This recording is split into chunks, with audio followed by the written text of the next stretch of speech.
Mister पड़ोसी जो है कल की वीडियो में अपना ही वीडियो में अपनी औकात दिखा दी। किस तरीके से कितना अग्रेसिव मोड में आकर सपना को धमकी दे रहा है। इसके चेहरे पे साफ साफ बौखलाहट दिख रही है। इसकी बीवी कानून में काम करती है, पुलिस की वर्दी है इसके बदन पे, तो पुलिस की वर्दी का कानून का तो लाज लिहाज रख लेना चाहिए। इतना तो नॉलेज होना चाहिए कानून के बारे में कि किसी का रोड दुर्घटना में अगर किसी का डेथ होता है तो सीधे सूचना प्रशासन को दी जाती है। तो बिना प्रशासन के दिए कैसे अंतिम संस्कार कर दिया और पोस्टमार्टम किए बिना डेथ सर्टिफिकेट भी बन गया। तो यहाँ तो पता चल रहा है। और जब भी राजवीर भाई का केस का जांच की बातें आती है तो सब लोग बौखलाने लगते हैं, परिवार के सारे मेंबर बौखलाने लगते हैं। क्यों भाई? जब भी बात होती है तो कि राजवीर भाई का केस खुलेगा तो दुश्मन बनेंगे। नॉर्मल रोड एक्सीडेंट में जब ये डेथ जो है नॉर्मल एक्सीडेंट से है तो दुश्मन की क्या बात है। जैसे दुश्मन की बात आ रही है, हो रही है, तो यहाँ से साफ साफ पता चल रहा है कि कोई एक्सीडेंट हुआ ही नहीं है। 200 के स्पीड से कोई इस इंसान को हिट कर देता है, वो इंसान का परखच्चा उड़ जाएगा, एकदम पूरा शरीर देखने के लायक नहीं रहेगा। मगर यहाँ पे जो सपना ने अपने पति का पिछले साल जो डेड बॉडी का जो पिक्चर लगाया था, वो राजवीर जी के बॉडी पे कहीं पे कोई निशान ही नहीं दिख रहा है। जैसे लग रहा है कि गला दबा दिया है या दिमाग पे मारा है कि क्या किया। मतलब शरीर पे तो कोई चोट नहीं दिख रहा है। अगर शरीर पे चोट होता ना तो कटने का, वो खून जमने का, मतलब कुछ ना कुछ निशान होता। मगर बॉडी जो है पूरा नीट एंड क्लीन दिख रहा है। यहाँ से पता चल रहा है कि जब भी सपना अपने पति के इंसाफ की बातें करती है तो पूरा परिवार बौखलाने लगता है। क्यों बौखलाने लगता है? माँ बाप को तो प्राउड होना चाहिए कि मेरे बेटा को इंसाफ मिलेगा, मेरा बेटा को इंसाफ मिलेगा, अगर जो भी दुश्मन है उसको सजा मिलेगा। मगर पूरा परिवार इस केस को खिलाफ हो जाता है कि नहीं, समझौता कर लो, वो कर लो, वो कर लो। क्यों समझौता कर ले और क्यों दुश्मन बन जाएंगे? जब ये केस नॉर्मल है, डेथ नॉर्मल हुई है नॉर्मल एक्सीडेंट से, तो दुश्मन क्यों? तो यहां से पता लग रहा है कि ये कोई नॉर्मल केस नहीं है।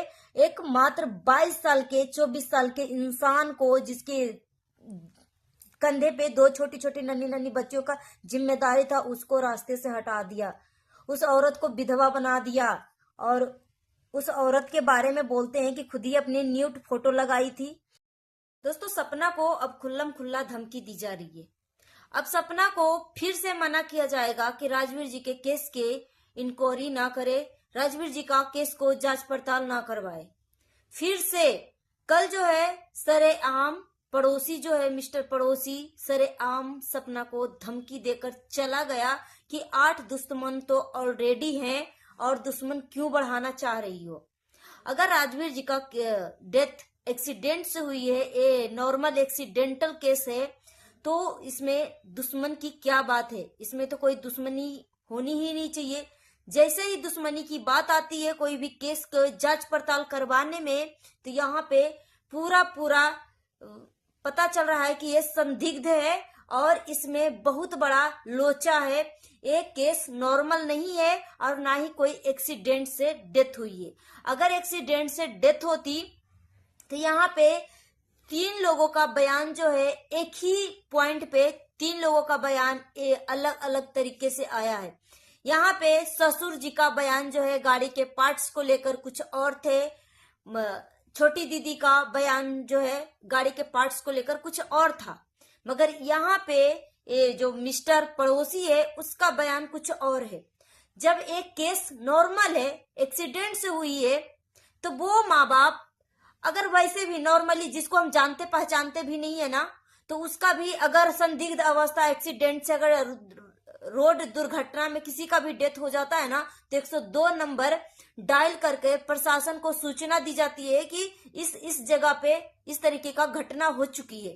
ठीक है, तो ये इतना बड़ा, मतलब किसी औरत का दुनिया पूरा उजड़ गया। 2 छोटे छोटे नन्ही नन्ही बच्चियों के सर से पिता का साया छिन गया। वो बच्ची जानती भी नहीं कि पापा क्या चीज होता है, पापा का प्यार कैसा होता है। वो बच्ची हर तरीके से अनजान है। वो औरत जो मात्र 22 साल की उम्र में पहला पति इस दुनिया को छोड़कर चला गया, फिर उसी के बाद फिर सपना को दूसरी शादी होती है राजवीर जी से। 1 साल के अंदर उसका राजवीर जी का भी डेथ हो जाता है। 2 साल के अंदर एक बार नहीं 2 बार विधवा हुई है।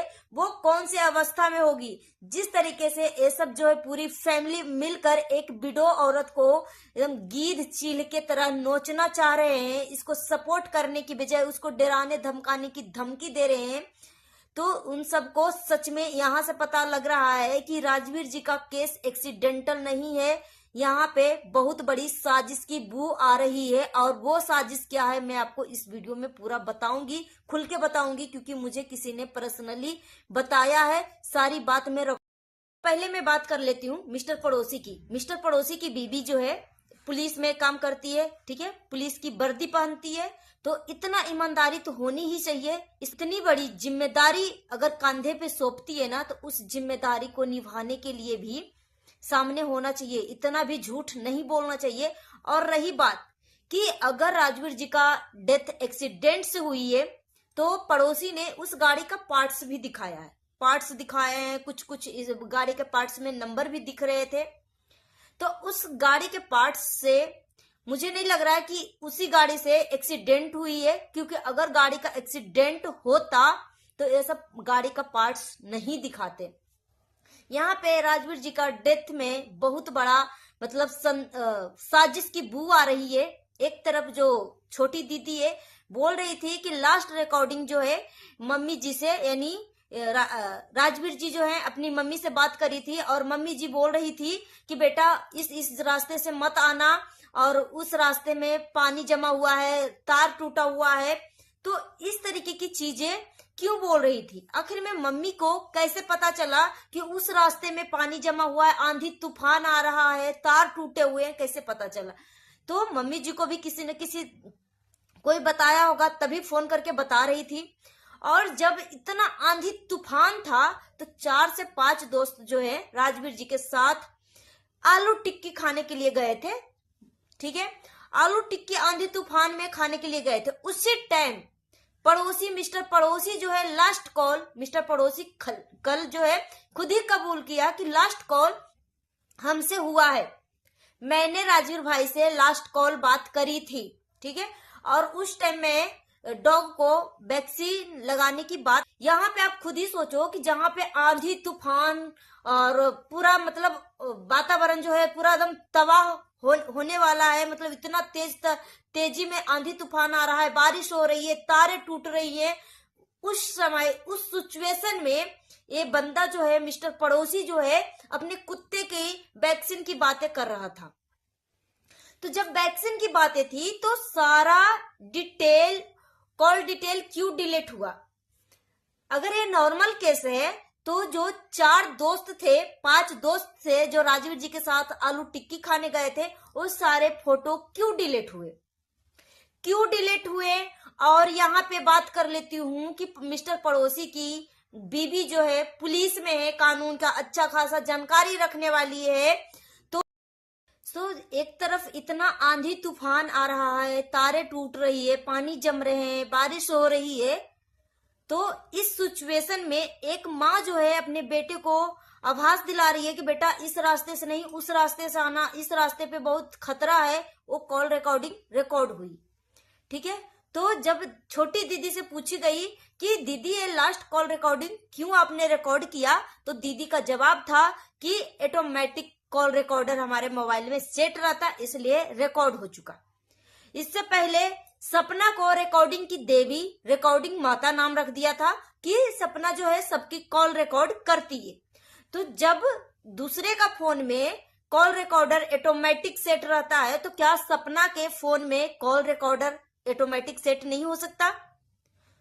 सपना को पहले छोटी दीदी और पड़ोसी के थ्रू इस तरीके के एलिगेशन लगाया गया था कि पहले से ही दोनों का चक्कर था।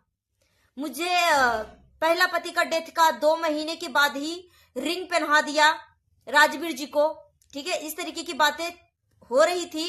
प्लस यहाँ पे सारी बातों को मैं साइड रख के मुद्दे पे बात आती हूँ कि ये तो सपना को नीचे दिखाने की साजिश की बू सामने से ही दिख रही है कि किस तरीके से एक विडो औरत को नीचे दिखाने के लिए हजार लोग किस तरीके से पीछे पड़े हुए हैं।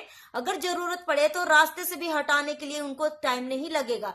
सो चलिए मैं बात कर लेती हूँ। मिस्टर पड़ोसी की बीवी जो है पुलिस में, तो इतना तो नॉलेज होना चाहिए। सपना को कल बेवकूफ और अनपढ़ गवार की टाइटल दिया कि लगती नहीं कि पढ़ी लिखी है। ठीक है, तो आप बहुत ही पढ़े लिखे महान व्यक्ति हैं, तो आपको तो इतना पता होना चाहिए कानून के बारे में कि किसी को संदिग्ध अवस्था या रोड दुर्घटना में किसी का डेथ हो जाती है तो प्रशासन को इन्फॉर्म किया जाता है, स्टेशन में बताया जाता है कि इस जगह पे इस तरीके की घटना हो चुकी है। तो अगर राजवीर के परिवार जो है इनका दिमाग ब्लॉक हो चुका होगा, क्योंकि मैं मानती हूँ कि वो जवान माँ बाप के ऊपर क्या बीत रही होगी और वो पत्नी के ऊपर क्या बीत रही होगी, जो एक बार नहीं दो बार 2 साल के अंदर वो औरत जो है विधवा हो चुकी है। विधवा हो चुकी, पहला पति कोविड में चला गया, फिर दूसरा पति को जानबूझ के मार दिया गया। ठीक है, तो दो बार ये औरत के साथ इतना बड़ा हादसा हुआ, तो वो औरत कौन सी अवस्था में होगी आप खुद ही इमेजिन कर लीजिए। मुझे नहीं लगता कि जिस तरीके से छोटी दीदी एलिगेशन लगाई थी कि भाभी फोन को हैंडल कर रही थी, कम्युनिटी डाल रही थी, कम्युनिटी डलवा रही थी, इस तरीके की बातें, तो यहाँ पे मिस्टर पड़ोसी की बीबी क्यों नहीं जाकर कंप्लेन किया राजवीर जी का डेथ को लेकर। तो बिना पोस्ट मिस्टर पड़ोसी की बीबी पुलिस में है, तो वो सब क्यों नहीं प्रेशर डाले कि अंकल जी जाइए, ये नॉर्मल डेथ नहीं है, एक्सीडेंट से डेथ हुई है, तो आपको प्रशासन को सूचना देना बहुत ज्यादा आवश्यक है। तो ये सब क्यों नहीं प्रेशर डाला। और बिना पोस्टमार्टम के राजवीर जी का डेथ सर्टिफिकेट कैसे बन गया। प्लस जो नॉमिनी में नाम होता है, अंकल जी सारा पैसा नॉमिनी के नाम वाला क्यों निकलवा लिया। तो यहाँ पे अंकल जी एक वीडियो बनाकर बोलते हैं कि मैं सपोर्ट करूंगा राजवीर के केस में, जो भी इंक्वायरी करेगा उसका मैं फुल समर्थन करूंगा। ठीक है, जो भी खर्चा होगा मैं खर्चा दूंगा। तो अभी जो है अंकल जी कदम जो है पीछे कर लिया, सिर्फ और सिर्फ एक फॉर्म डालना था पुलिस स्टेशन में जाकर। तो कोई भी बिना फॉर्म डाले जिसके घर में एक घटना हुई है, तब जब तक वो घर से कोई इंसान जो है सामने नहीं आएगा, उसका सबूत नहीं देगा कि इसके बेटे के साथ, उसकी फैमिली के साथ क्या क्या हुआ था, उस दिन क्या हुआ था, कैसे कैसे क्या हुआ था, उस सारी घटना को वो कंप्लेन पेपर में दर्ज करना था। तो अंकल जी ने पैर पीछे कर लिया कि आप करो जो करना है आप करो। अलका को बोल रहे थे अंकल जी कि आप करो जो करना है आप करो। तो कोई कैसे कर सकती है। ये अलका जो है एक अनजान औरत है, जो कि आपका ना ही कोई रिश्तेदार है, ना ही आपका कोई खून है, आपके रिश्तों से ना दोस्त है ना ही कोई है।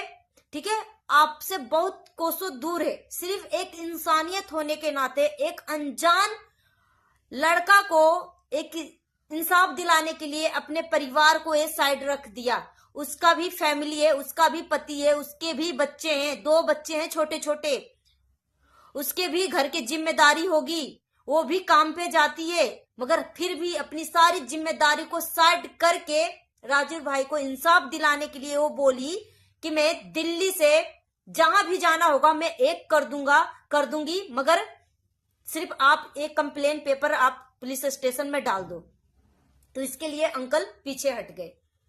अब जो है सपना का वीडियो जो है लेट आ रहे हैं, 1 दिन बाद 2 दिन बाद इस तरीके की वीडियो आ रहे हैं, क्योंकि कानूनी प्रक्रिया इतनी आसान नहीं होती है जितनी आसान हमें देखने में लगती है।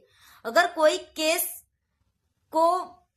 केस करता है ना, और जो कंप्लेन पेपर डालता है उसको बहुत ज्यादा दौड़ धूप करना पड़ता है। तो अभी जो है सपना राजवीर जी के केस को फिर से जांच करवाने के लिए कंप्लेन पेपर डाली है, उसको दौड़ धूप करना पड़ रहा है। इस वजह से सपना का वीडियो लेट सेट आ रहे हैं, 1 दिन 2 दिन लेट आ रहे हैं वीडियो। मगर यहाँ पे छोटी छोटी बच्चियों को सपना जो है, यहाँ पे मैं गाड़ी के टुकड़े की बात कर लूं कि छोटी दीदी बोलती है कि गाड़ी के टुकड़े जो है मेरे पापा लेकर आए थे, और गाड़ी का टुकड़ा देखकर सपना के भाई रॉकी हंसने लगा था कि इससे क्या होगा, ही। इस तरीके की बातें छोटी दीदी बोली। मगर यहीं पे गाड़ी के टुकड़े को लेकर पड़ोसी का अलग बयान आया कि गाड़ी का टुकड़ा जो है मैं लेकर आया था, सपना के भाई लेकर आया था। ठीक है, तो यहाँ पे एक ही पॉइंट को दो तरीके से बोला जा रहा है। तो यहाँ पे पता लग रहा है कि दोनों का बयान देखो कितना आसमान जमीन का अंतर हो रहा है। एक तरफ ये छोटी दीदी बोलती है कि सपना की मम्मी जो है बुआ के साथ बैठ के चाय पानी नाश्ता सब कुछ करती थी।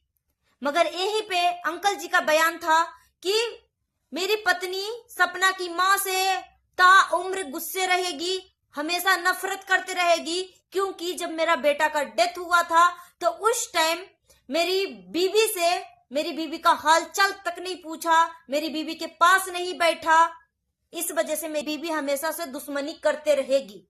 ये बयान था।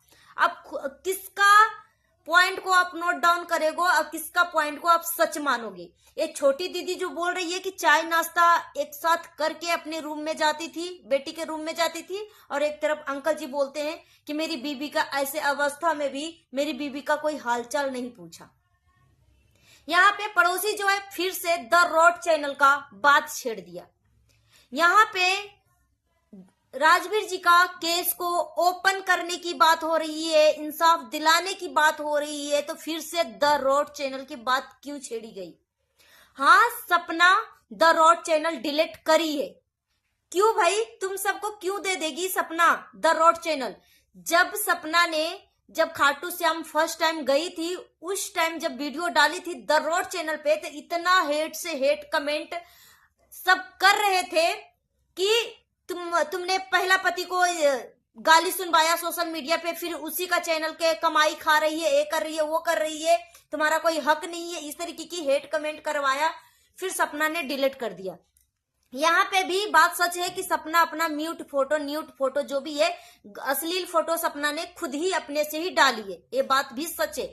मगर उस औरत की सिचुएशन, दिमागी हालत तो समझो कि किस तरीके से एक विडो औरत जो 2 बार विधवा हो चुकी है, उसका दिमागी हालत कैसा है, किस तरीके से पूरा परिवार जो है गिद्ध चील की तरह उस औरत को नोचने में लगा हुआ है। उस औरत की सिचुएशन सोचो कि कितना डिप्रेशन में हो। फ्रेंड्स, अभी के लिए इतना ही, मिलती हूँ नेक्स्ट वीडियो में। Thanks for watching. और अगर मेरी बातों से सहमत है तो अपनी ओपिनियन हमें कमेंट बॉक्स में जरूर दीजिएगा। नए तो हमारे चैनल को भी सब्सक्राइब कर लीजिएगा। और बोलते हैं ना कि सत्य जो है परेशान हो सकता है मगर कभी पराजित नहीं हो सकता। तो सपना को खुलेआम धमकी दिया जा रहा है कि अगर ये केस को करेगी तो दुश्मन इसका बढ़ेंगे। तो यहाँ से पता लग रहा है कि राजीव भाई को एक्सीडेंट से डेथ तो बिल्कुल भी नहीं हुई है, उसके मतलब साजिश की बू आ रही है। और मिलती हूँ नेक्स्ट वीडियो में। Thanks for watching. जाते जाते मैं बोलना चाहूंगी, सावधान रहें, सतर्क रहें, सुरक्षित रहें। अगर आप सावधान, सतर्क और सुरक्षित रहते हैं तो हमारे देश में होने वाला क्राइम काफी हद तक कम हो सकती है। मिलती हूँ नेक्स्ट वीडियो में। Thanks for watching. जय हिंद, जय भारत।